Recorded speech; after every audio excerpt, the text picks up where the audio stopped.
Ranjit sir ने भी जो स्पीच किया उसमें से हम लोग को जो सबसे ज़्यादा अच्छे पॉइंट्स लगे, जो शॉर्टकट में मैं आपको बताऊंगी, वो ही इम्प्लीमेंट करना। यहाँ पे हम सीखने आए हैं, हमें गुरु बनना है, हमें भी औरों को सिखाना है, हमारे फैमिलीज मेम्बर को भी सिखाना है। और यहाँ पे मोस्ट ज़्यादा से ज़्यादा क्वेश्चन रेज करना है, क्योंकि आप क्वेश्चन करेंगे तो आपको उसके सवालों के जवाब मिलेंगे। आप क्वेश्चन नहीं पूछेंगे, आप यहाँ से कुछ नहीं लेके जाएंगे। ये पॉइंट्स हमें बहुत अच्छे लगे रंजीत सर के लिए। Thank you so much Ranjit sir. दूसरे सर हैं राजा डायस सर। उनका जो रोटी कॉन्सेप्ट है, रिटर्न ऑन टाइम इन्वेस्टमेंट, बहुत ही बेहतरीन तरीके से उन्होंने समझाया। लिस्ट ऑफ वर्क, अपने टेरिटरी में कैसे काम करना चाहिए अगर आपको रवि जेठा जी बनना है। फिर आपको प्रॉफिटेबल क्लाइंट, जो आपके क्लाइंट है प्रॉफिटेबल, उनको सर्च करना है, उनकी लिस्ट निकालनी है। फिर जो आपके क्लाइंट जो आपके साथ काम करना पसंद करते हैं, हमारे साथ उनको अच्छा लगता है, हमारा उनका रेपो है, वो हमारे साथ काम करना चाहते हैं, तो वो एक लिस्ट बनानी है।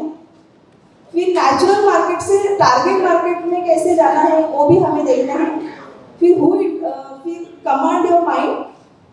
और जैसे जैसे समय बदल रहा है तो अपॉर्चुनिटीज भी बदल रही है, तो आपको अपना वर्किंग स्टाइल स्ट्रैटेजीज भी बदलनी है। ये हमने सर से सीखा। Thank you so much Raja Dias sir, thank you. मैं सरदाना सर के लिए बोलना चाहूँगी कि उनका सबसे पहले था कि व्हाट इज माय लक्ष्य, मेरा लक्ष्य ऑफ लाइफ क्या है। जब मेरा मोटिव होगा तभी मैं और भी लोगों को उसके बारे में शेयर कर सकूँगी। व्हाई आई एम हियर, हम यहाँ पर आए क्यों हैं, या मैं जो इस प्रोफेशन में हूँ, सबसे पहले तो हमें इंडस्ट्री वर्ड यूज नहीं करना, हम वी आर प्रोफेशनल्स, मैं इस प्रोफेशन में हूँ, तो why I am here. And third sir ने बोला कि मुझे give client solutions not quotations. हमें सबसे पहले लिसनिंग मोड में रहना है, क्लाइंट को सुनना है, समझना है, उनको सॉल्यूशंस देना है, अपनी कोटेशंस नहीं शेयर करनी। What is your own insurance, मेरा अपना इंश्योरेंस, मेरे अपने परिवार का क्या इंश्योरेंस है, ये भी होना चाहिए। वो कॉन्फिडेंस डिस्कस है। एंड एक बहुत अच्छा सर ने बोला कि जब आपने 7 फेरे लिए थे, तो ये पॉइंट बहुत अच्छा लगा मुझे, क्योंकि ये वाला एक हर्डल रहता है हम जब फील्ड में जाते हैं। तो जब आपने 7 फेरे लिए थे तो आपने प्रॉमिस किया था कि आप सारी जिंदगी साथ रहेंगे। तो जो टर्म इंश्योरेंस और होल लाइफ है, उसके बारे में हम कैसे आंसर करें, सर ने ये बताया। फैक्ट फाइंडिंग इज मस्ट, ये पॉइंट बहुत अच्छा लगा। हमें अपने क्लाइंट के बिजनेस की प्रॉब्लम्स पता होनी चाहिए। Make deeper relationship with your clients. Take references from your clients.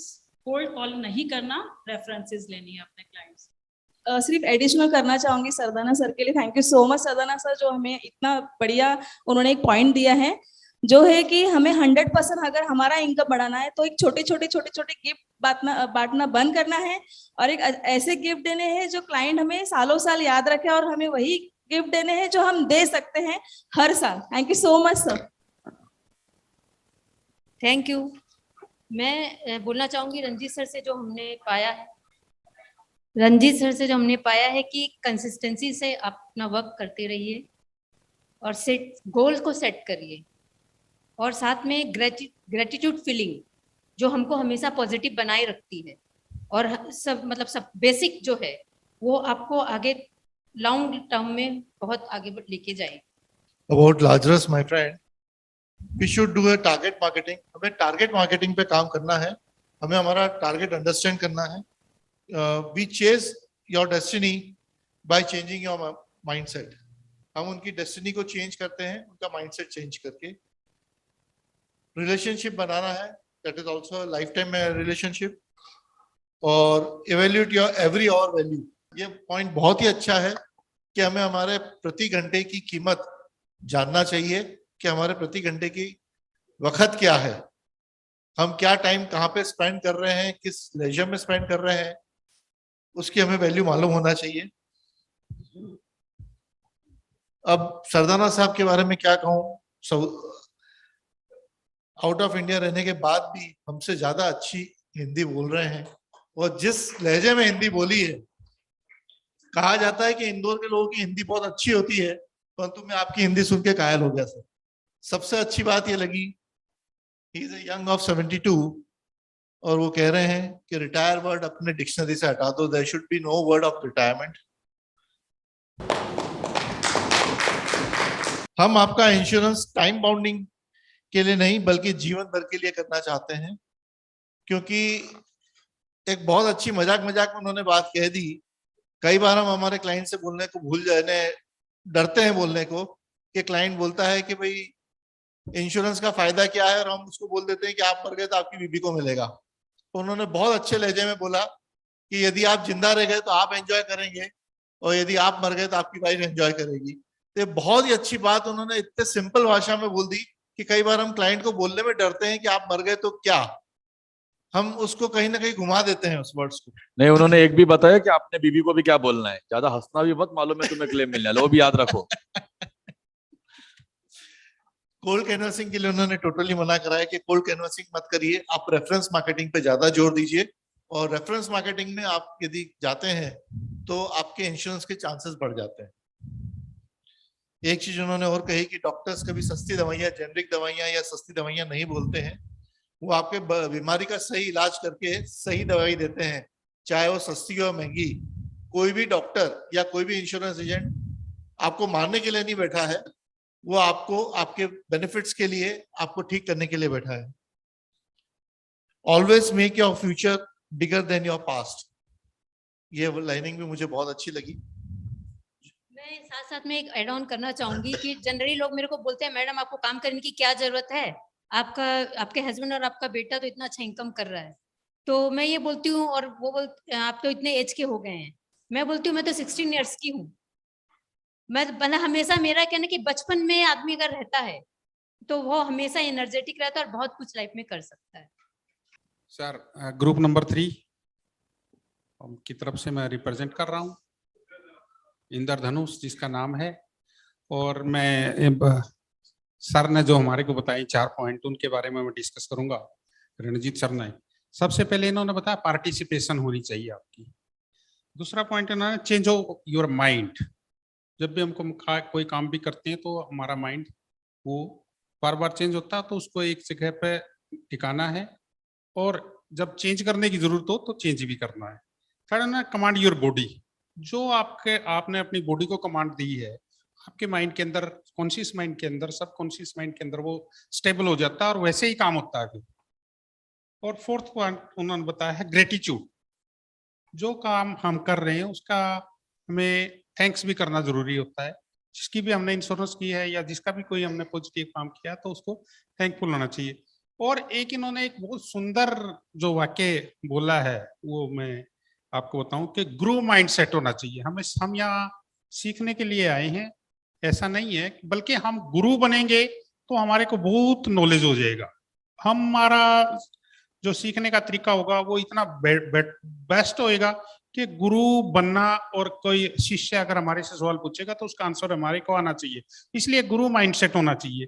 और सबसे वंडरफुल जो चीज इन्होंने हमारे को दी है आज, जो इन्होंने एक्सरसाइज करवाई, वंडरफुल सर। एनर्जेटिक बनाने के लिए ये सबसे बढ़िया ये जो एक्सरसाइज दी है, घर में जाके भी हम करेंगे इसको definitely, and it is very beautiful sir. मैं लजादुस सर से जो टॉपिक्स थे उनके 4 या 5 मेन पॉइंट्स कहना चाहूँगा। सबसे बढ़िया पॉइंट जो उन्होंने बोला है कि रोटी बैंक वाला, रोटी, तो कहने का मतलब उन्होंने हमारी ह्यूमन लाइफ कैलकुलेट करवाई, जो मेजोरिटी हम क्लाइंट के साथ डिस्कस ज्यादा नहीं करते। ह्यूमन लाइफ वैल्यू से हमें पता चला कि हम 1 आवर्स में कितना अर्निंग कर पाते हैं। अगर यही एक्सरसाइज हम क्लाइंट के साथ करते हैं तो करीबन हमारी टिकट साइज 10 टाइम्स बढ़ जाती है। तो वो जानना बहुत जरूरी था, और वो हम पॉइंट्स काफी बार सीखे थे मगर भूल गए थे। तो आज के मार्केट और जो आज के मार्केट में जो पैसे है उसमें ये कॉन्सेप्ट बहुत बढ़िया लगा कि ये रोटी कॉन्सेप्ट हर एजेंट को ध्यान में रख के कैलकुलेट करके क्लाइंट के साथ डिस्कस करना जरूरी है। दूसरा उन्होंने बोला कि इनपुट आउटपुट की और इफेक्टिव मैनेजमेंट। उन्होंने बोला कि आप जो एम्प्लॉय वर्क करते हैं वो आप मत कीजिए, आपका जो वर्किंग स्टाइल है वो आप खुद कीजिए, तो वो बहुत बढ़िया है। काफी बार हमारा टाइम वेस्टेज एम्प्लॉय के पीछे चला जाता है।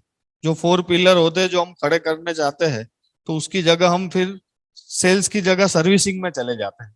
तो मेरा हमने ने ये सीखा कि sales is a important, not service. तो वो भी इफेक्टिव है।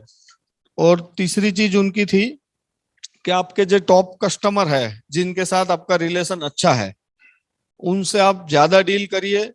अदरवाइज जो आपका 80% टाइम लेस करते हैं उनके साथ मत डील कीजिए। करना जरूरी है, मगर जिसके साथ आपका डिस्कशन ज्यादा रहता है, मीटिंग ज्यादा रहती है, उनके साथ बहुत बड़ा ट्यूनिंग रहता है, उनके साथ बिजनेस करना जरूरी है, जो कि टाइम वेस्ट ना हो और आपकी इनकम जनरेट हो। और 4th पॉइंट उनका था कि move to your nature market to target market. तो आपको अंडरस्टैंडिंग करना है कि भाई आपको टारगेट मार्केट की तरफ जाना है, कि आपका जो भी गोल है, टारगेट अचीवमेंट है, उसकी तरफ फोकसिंग होना चाहिए। और लास्ट पॉइंट था उनका योर प्रोस्पेक्ट। जो उन्होंने बोला कि प्रोस्पेक्टिंग आपका 5 to 10,000 होना चाहिए। जो लास्ट में अशोक जी भी बोल रहे थे, कोई कितना भी क्लाइंट आप ना बोले आपको सेल्स के लिए, तो आपको उसका इमीडिएटली इफेक्ट आपके माइंड में नहीं आना चाहिए। तो कहने का मतलब जितना ज्यादा प्रोस्पेक्टिंग रहेगा, अगर इतनी रिजेक्शन भी आती है तो आपके बिजनेस पे इफेक्ट नहीं रहेगा। तो वो कॉन्सेप्ट हमें बहुत बढ़िया लगा कि 5 to 10,000 मेजर, ज्यादा से ज्यादा प्रोस्पेक्टिंग रहेंगे तो उसका ज्यादा से ज्यादा बेनिफिट रहेगा। तो ये सर के बेहतरीन पॉइंट हमने खोजे और बहुत अच्छे लगे, और इम्प्रूवमेंट भी करेंगे हम। Thank you. राय साहब ने जो बोला है डेलीगेशन ऑफ वर्क, हम करते क्या है, हम ही अपने सीईओ हैं अपनी कंपनी के, हम ही पीएन हैं, हम ही सब कुछ है, हम ही प्रीमियम कलेक्शन के लिए जाते हैं। तो उन्होंने बोला है कि हमारी जो delegation of power and delegation of weakness, दोनों चीजें भी हमें डेलीगेट करनी चाहिए, न कि हमें अपने पास ही रखनी चाहिए। पोर्टफोलियो को चेंज करना चाहिए, हमें कभी हमारे जो एम्प्लॉय है उनको भी देना चाहिए इसमें से। अशोक जी ने जो भी हमें सिखाया है वो एक प्रैक्टिकल, और यहाँ पे बैठे हुए काफी लोगों को लगा होगा कि उनकी लाइफ में भी ये दौर आया होगा। जिस तरीके से उन्होंने बोला कि हम 1 दिरहम की पॉलिसी बेच रहे हैं, तो मुझे भी ऐसा लगा कि 2009 में 766 प्रीमियम की पॉलिसी हम सेल कर रहे हैं और बहुत आगे बढ़ गए। और जो उन्होंने यहाँ पे बैठे थे, नाम उनका मुझे पता नहीं, मगर उनका जो एग्जाम्पल दिया वो पूरे दिल और दिमाग में बैठ गया कि आपको सोचना है 10%, नहीं सोचना है 100% आगे जाने की। जो 100% इमीडिएटली ग्रोथ कोई बिजनेस में नहीं है। तो आपको टारगेट 10% के हिसाब से आगे बढ़ाना है। जो 2 लाख आज 16 लाख हो गए, वो 16 लाख 1 करोड़ 60 इमीडिएटली नहीं होगा, मगर 1 करोड़ 60 लाख होगा सही। तो वो बहुत बड़ी चीज लगी। और वो ग्राउंड लेवल से उन्होंने जो डेडिकेट बताया, तो हर कोई यहाँ बैठा हुआ व्यक्ति, वो एजेंट या कोई भी व्यक्ति वो काम कर सकता है जो ये लेवल पे पहुंच सकते हैं। और दूसरी चीज उन्होंने बताई, लॉन्ग टर्म बिजनेस रिलेशनशिप। अगर अभी जो माहौल चल रहा है तो हम व्हाट्सएप से और दूसरी चीजों से डिस्कनेक्ट हो जाते हैं, तो मेजर रिजेक्शन वहीं आता है। उन्होंने बोला है कि आप रिलेशन लाइफ लॉन्ग बनाइए। एक बार कस्टमर नहीं बोलता है तो आप, ऐसा नहीं है कि बिजनेस नहीं हो रहा है, आपको रिलेशन बिल्डअप करना है, सेल्स नहीं करना है। सेल्स ऑटोमेटिक बात आफ्टर हो जाएगा। तो ये चीज अभी बहुत इंपॉर्टेंट है, क्योंकि काफी लोग जाते हैं मगर रिलेशन कोई नहीं बनाता है। जो बिजनेस देता है उसके साथ ही रिलेशन रखता है। तो वो बहुत मेजर पॉइंट है कि रिलेशन बनाना है। तीसरी चीज है उनका कि आपका future bigger than your past. अगर आपके पास्ट के हिसाब से आप जो है उसके ज्यादा आपका फ्यूचर बड़ा होना चाहिए। हम कोई भी पीछे का किसी के अतीत भी ले ले तो हम सारे लोग आज आगे हैं, मगर हम जो ग्रोथ पहले करते थे वो नहीं कर पाते।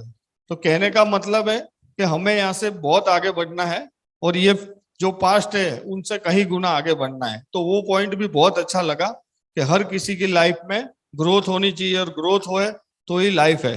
तो बहुत बढ़िया उनका ये पॉइंट्स हमें अच्छे लगे, और मैं सर को देता हूँ। अशोक सर का मुझे एक बहुत अच्छा पॉइंट लगा कि नीड क्रिएट करो। अगर आपकी नीड क्रिएट होती है तो प्रीमियम मायने नहीं रखता, जितना मर्जी प्रीमियम ले लो। Thank you sir, thank you very much. हमारे ग्रुप का नाम है 9 स्टार ऑल अचीवर ग्रुप्स। तो आज तो पूरा दिन ही बहुत ज्यादा पावर पैक्ड रहा, लेकिन आज के कुछ टेक अवेज जो है हम लोगों ने लिखे हैं। हाँ, रंजीत सर से शुरू करूंगा। सबसे पहले तो उन्होंने लॉ ऑफ अट्रैक्शन को और पावर ऑफ मैनिफेस्टेशन को इतना आसान शब्दों में हम लोगों तक पहुंचा दिया। उन्होंने कहा कि अपना एक लक्ष्य बना लीजिए और आज लिख लीजिए डायरी में कि 31 दिसंबर तक आप लोग क्या करना चाहते हैं। तो ये बेसिकली मैनिफेस्टेशन है जो मुझे फील हुआ, और उसको अचीव करने के लिए उन्होंने 5 स्टेप फॉर्मूला दिया। वो फॉर्मूला जस्ट सिंपल ये था कि सबसे पहले डिफाइन योर टारगेट्स, आप डिसाइड कर लें आपको क्या करना है। उसके बाद पार्टिसिपेट करना है। पार्टिसिपेट में उन्होंने कहा कि जो आपके सिमिलर प्रोफेशन के आप जो लोग भी हैं यहाँ पे, उन्होंने कहा वो सबके साथ आप अपने गोल को बता दीजिए। तो उसका फायदा ये होगा कि वो लोग कुछ ना कुछ उसमें इनपुट जरूर करेंगे कि इतने बड़े टारगेट को आप कैसे अचीव करेंगे। फिर थर्ड इज की चेंज योर माइंडसेट, क्योंकि जब आप, जैसे अभी बात हो रही थी कि 10% ग्रोथ या 10 टाइम्स ग्रोथ, 10x ग्रोथ के लिए आपको माइंडसेट चेंज हर हालत में करना ही पड़ेगा, अदरवाइज ये गोल अचीव नहीं हो पाएंगे। नेक्स्ट स्टेप इज कि मेक योर माइंड न्यूट्रल। आपको मतलब बिना किसी ऑब्स्टिकल के, बिना किसी मतलब अपने मन में कोई बोझा नहीं रखें, माइंड को बिल्कुल फ्री रखेंगे तभी आप काम को अच्छे से कर पाएंगे। And last but not least की ग्रेटिट्यूड फीलिंग हमारी होनी चाहिए। जब भी हम कोई भी काम करें, हर चीज के लिए एक ग्रेटिट्यूड हमेशा रहना चाहिए। इसके लिए ये है। सेकंड नंबर पे लजारस सर जब आए तो उनका जो हम लोगों का जो टेक अवे था, हमारे ग्रुप का जो टेक अवे था, उसमें हमें ये लगता है कि उन्होंने ये कहा कि मेक अ बिजनेस प्लान। आप जो भी काम कर रहे हैं उसके लिए एक प्रॉपर एक बिजनेस प्लान बताएं, और नो मोर इनऑर्गेनिक ग्रोथ जो उन्होंने बोला। फिर उन्होंने कहा कि टारगेट, इस सबको करने के लिए कुछ टारगेट मार्केटिंग शुरू कीजिए जो कि बहुत ज्यादा इंपॉर्टेंट है। फिर उन्होंने बोला कि नो योर रोटी, जो अभी बहुत अच्छे से सभी लोगों ने डिस्कस किया कि आपको कॉस्ट मालूम होनी चाहिए कि पर आवर आपकी क्या अर्निंग्स है, उससे आपको फायदा होगा। फिर जो मुझे एक बहुत इसमें इंपॉर्टेंट एक अच्छी चीज लगी कि make a list of all profitable clients. मैं इनफैक्ट जब बैठा हुआ था मैंने बनाने की कोशिश की, उसमें मेरे को काफी देर लगी इस चीज को सोचने में कि वाकई मेरे कौन से प्रॉफिटेबल क्लाइंट्स हैं हम लोगों के और उनसे हमें क्या क्या मिल रहा है। और सेकंड उन्होंने बताया कि एक लिस्ट बनाइए कि ऐसे क्लाइंट्स जिनके साथ आप काम करना बहुत पसंद करते हैं, तो उससे आपको मालूम पड़ेगा कि आपका टारगेट क्लाइंट कौन कौन हो सकते हैं। और एक बहुत इंपॉर्टेंट चीज कि आप क्लाइंट के पास जब भी जाएं तो सबसे पहले फैक्ट फाइंडिंग। उन्होंने भरत पारिक सर का भी एग्जांपल दिया, और सभी को बिना फैक्ट फाइंडिंग के हम लोग क्लाइंट्स के पास चले जाते हैं या काम शुरू करते हैं, वो किसी भी तरीके से अच्छा नहीं है। नमस्कार, मेरा नाम डीपी असवाल है। मैं 9 स्टार से। जो श्रद्धाना सर की जो ऑब्जेक्शन हैंडलिंग वाला जो पहलू रहा वो बहुत जबरदस्त रहा। उन्होंने बहुत हल्के शब्दों में बहुत भारी बातें करी। जैसे ये बहुत कॉमन एक होता है कि आईआरआर कितना मिलेगा, सर ने बहुत आसान शब्दों में कहा कि आईआरआर आप पे डिपेंड करता है कि आप कितना आईआरआर लेना चाहते हैं। और मैं चाहता हूं कि आईआरआर आपको कम मिले, क्योंकि अगर आपकी जल्दी डेथ होती है तो आपका आईआरआर ज्यादा आएगा, और अगर आपका देर तक आप मेच्योरिटी मिलती है तो आईआरआर, इसलिए मैं चाहता हूं कि आप लंबी आयु जिए। ये बहुत भारी बात करने के लिए उन्होंने बहुत हल्के शब्दों का इस्तेमाल किया। दूसरा एक बहुत ऑब्जेक्शन एक और आता है सबके पास, जो पैसे वाले लोग होते हैं वो कहते हैं मेरे पास बहुत पैसे हैं। इसका भी बहुत सरल तरीके से सर ने बात रखी कि भाई आपके पास बहुत पैसे हैं तो आप जो बिजनेस कर रहे हैं, जो अपना पैसा ग्रो कर रहे हैं, ये क्यों कर रहे हैं। तो ये भी एक बहुत अच्छा एक ऑब्जेक्शन हैंडलिंग का रहा। और एक रिटायर लाइफ वाला जो बोला वो बहुत अच्छा लगा कि जब वो अब ये बार बार ये चीजें जो आ रही हैं रिपीट हो रही हैं, लेकिन वास्तव में इन दिल को छुआ क्योंकि सर ने बहुत अच्छे शब्दों में और बहुत बड़ी बातें की। और मैं थोड़ा सा एक रंजीत सर की जो पहली लाइन उन्होंने कहा कि 3 दिन के लिए जो उन्होंने भूमिका बांधी है कि बाहर खड़े नहीं होना, बस डूब के पार जाना है, वो मुझे बहुत शानदार लगी। बहुत इंप्रेसिव रही जो उन्होंने माहौल बनाया, और हमारा यही कंक्लूजन था। धन्यवाद। Thank you very much. मेरा नाम नरेश सेवानी है, ना ग्रुप नंबर 5 स्टार ग्रुप। सबने सब कुछ अच्छा बोला, क्योंकि ये जो आज का सेशन है रंजीत जी ने रखा है वो बहुत ही अच्छा है, और हम हर जगह से कुछ ना कुछ सीख के जाते हैं, लेकिन कुछ रिपीट नहीं करते हैं। क्योंकि हमारा स्पेशली जो हमारा यूनिट था, जो हमारा डेवलपमेंट ऑफिसर का, वो लोग हम क्या करते थे कि रात को वैसे डिस्कस करते थे कि आज हमने क्या सीखा। वो आज प्रणील ने यहाँ बैठ के पूरा डिस्कशन करवाया। सबने बहुत कुछ अच्छा स्पीकर ने बोला और सब लोगों ने अच्छा ग्रहण किया और रिपीट भी बोला। मैं रणजीत जी के लिए बोलना चाहता हूं कि उन्होंने जो पॉइंट्स दिखाए इसमें चेंज द माइंड सेट, लेकिन ये चेंज द माइंड सेट है वो अशोक हरधरन जी ने कुछ बोला, उसके साथ भी कनेक्टिविटी है, मैं उसके बारे में आपको आगे बताऊंगा। और ग्रेटिट्यूड फीलिंग के लिए बताऊंगा कि ग्रेटिट्यूड फीलिंग जब आप करते हो तो पॉजिटिविटी तो आती है अपने में, और एक ऑरा भी ऐसा बनता है जहां से अपने को अपने मन के लिए भी वो रहता है, फीलिंग अच्छा रहता है और सामने वाले को भी वो रहता है। जो लाजरस डायस है उन्होंने रोटी टाइम मैनेजमेंट के लिए बताया, वो भी बहुत अच्छा था, और टारगेट मार्केट के लिए उन्होंने अच्छे उदाहरण दिए हैं। रोटी के बारे में उन्होंने जो बताया, जब उन्होंने एक स्लाइड दिखाई थी यहाँ पर जो इनपुट और आउटपुट वाली थी, वो शायद किसने ध्यान से देखा हो, तो जब उन्होंने दिखाया कि एक यूनिट आप यहाँ डालते हो और एक यूनिट यहाँ से मिलता है, तो वो जो एंगल था वो एक ही था। और इस तरफ जब उन्होंने बताया कि आपको ज्यादा एक यूनिट डालते हो और यहाँ से आउटपुट ज्यादा मिलता है, तो वहां जो ज्यादा यूनिट मिल रहा था वहां उन्होंने 2 एंगल बताए थे। उसका मतलब ये हुआ कि आपको अगर ज्यादा आउटपुट चाहिए तो आपकी क्रिएटिविटी और प्रोडक्टिविटी भी ज्यादा होनी चाहिए, क्रिएटिविटी ज्यादा होनी चाहिए। तो ये भी बात अपने को नोट करनी चाहिए, वो एक स्लाइड में ही पता चल जाता है। और सरदाना सर के लिए तो मैं बोलता हूँ, उन्होंने मैंने पॉइंट्स उन्होंने बोले, IR का भाई बहुत ही अच्छा था, रिटायरमेंट का भी अच्छा था। आज तक हमने बहुत कुछ सुना है कि भाई ट्रम्प प्लान वर्सेस हम बोलते थे रिटायरमेंट या कन्वेंशनल प्रोडक्ट बोलते थे, लेकिन उन्होंने एक वर्ड बहुत अच्छा बोला, परमानेंट इंश्योरेंस। कि परमानेंट इंश्योरेंस के बारे में हम कभी ऐसा नहीं बोलते थे कि परमानेंट इंश्योरेंस लेना चाहिए। Trump plan versus conventional product, Trump versus conventional product बोलते थे, लेकिन ये एक शब्द ऐसा है जो हम बोलेंगे सीधा माइंड में जाता है परमानेंट और एक टर्म के बारे में, तो सीधा क्लाइंट के 50% तो अपनी वही जीत हो जाती है। और जैसे मैंने आपको बताया कि उन्होंने रणजीत जी ने बोला चेंज द माइंडसेट, और सरदाना जी ने भी बताया था कि आपको अगर 10 गुना प्रोडक्टिविटी चाहिए, 10 गुना चाहिए, तो आपने 10 गुना तुम्हारी सोच रखते हो कि नहीं, मतलब आपकी जो माइंडसेट है वो भी 10 गुना होनी चाहिए। तो ये सारी चीजें उन्होंने बताई। और पैसे वालों के लिए इंश्योरेंस क्यों जरूरी हो, कि मुझे क्या जरूरत है इंश्योरेंस की, वो ऐसे बोलते हैं, तो उन्होंने अच्छा रिप्लाई दिया कि वो लोग आज भी काम कर रहे हैं। मैं उसमें थोड़ा ऐड करना चाहता हूं, अगर आप पैसे वाले के पास जाओगे और उसको बोलोगे कि आप इंश्योरेंस ले लो, तो इंश्योरेंस ले लेगा, वही सवाल करेगा आपके पास कि मुझे इंश्योरेंस की क्या जरूरत है। तो ये वर्ड तो है ही कि उन्होंने बोला कि आज आप जो काम कर रहे हो उसमें से आपको कुछ ना कुछ अच्छा मिल रहा है, लेकिन आप ये काम करने के लिए, आप ये मुकाम पर पहुंचने के लिए आपको जितना समय लगा है, शायद 20 साल लगो, शायद 25 साल लगो या 30 साल लगे हो, लेकिन यही आपने जो कुछ कमाया है वो मैं डबल करके दे सकता हूं। कैसे, फिर बात करनी है अपने को। तो ये एक पंच लाइन हम ऐड कर सकते हैं। Thank you sir. Thank you very much.